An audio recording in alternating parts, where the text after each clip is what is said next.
एकंदरीतच ही सगळी कामं करत असताना आपल्या बारामतीच्या करता तुम्ही सगळ्यांनी मिळून त्या संदर्भामध्ये तुम्हाला आश्चर्य वाटेल, हा सगळा निधी आणत असताना जवळपास 269 कामं आपण ही पूर्णत्वाला नेलेली आहे आणि आता पाईपलाईन मध्ये आपली 164 कामं चाललेली आहेत.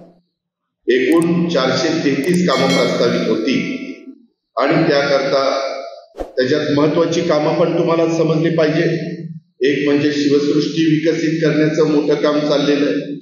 करा नदीचं सुशोभीकरण मेडक पासून मळद पर्यंत त्याचं काम त्या ठिकाणी चाललेलं आहे. नीरा डावा कालवा सुशोभीकरण करणं, ते आपला टँक आहे तिथपासून आपल्या जवार बागेच्या पर्यंत ते काम आपण आणले. मला पुढं ते जळोचीच्या टँक पर्यंत न्यायचंय. हळूहळू निघे, तुम्ही मला साथ द्या. आज आपल्या विरोधामध्ये काही लोक सगळ्यांची एकी करून आपल्या विरोधामध्ये पॅनल करण्याचा प्रयत्न करतायत. मला या मेळाव्याच्या निमित्तानं बारामतीकरांना सांगायचंय, बारामतीकरांनो, आज मला या 41 एक नगराध्यक्ष 42 आणि 4 नंतर स्वीकृत होणार 46 या जागांच्या करता जवळपास 300 लोकांनी मागणी केलेली आहे. 322 तर 25 धरा, कारण आज मगाशी पण दोघं चौघ आले.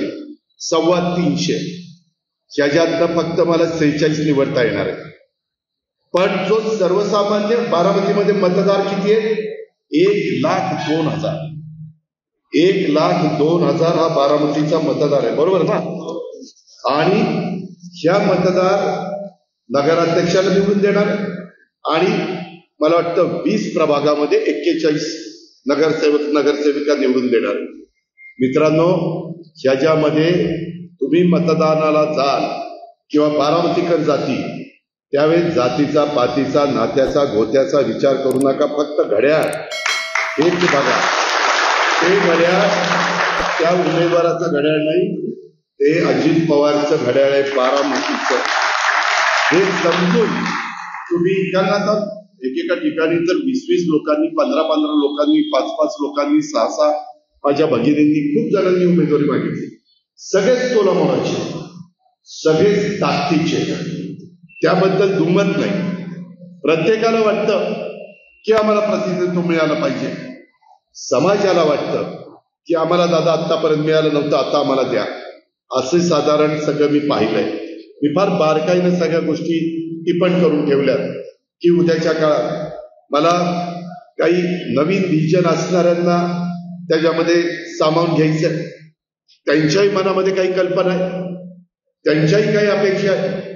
आणि आज ज्या पद्धतीनं आता नवीन पिढी बारामतीमध्ये जी जन्माला येणार आहे, ती जन्माला आल्यापासून हे सगळं बघणार आहे. त्याच्यामुळं त्यांची मानसिकता शहरं अशीच असतात असे होणार आहे.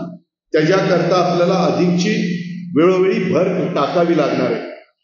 मग स्वच्छतेच्या बाबतीत, पिण्याच्या पाण्याच्या बाबतीमध्ये, या सगळ्या रस्ते चांगले असण्याच्या बाबतीमध्ये, फुटपाथ बाबतीमध्ये, या सगळ्या गोष्टी बाबत आपल्याला करायच्या.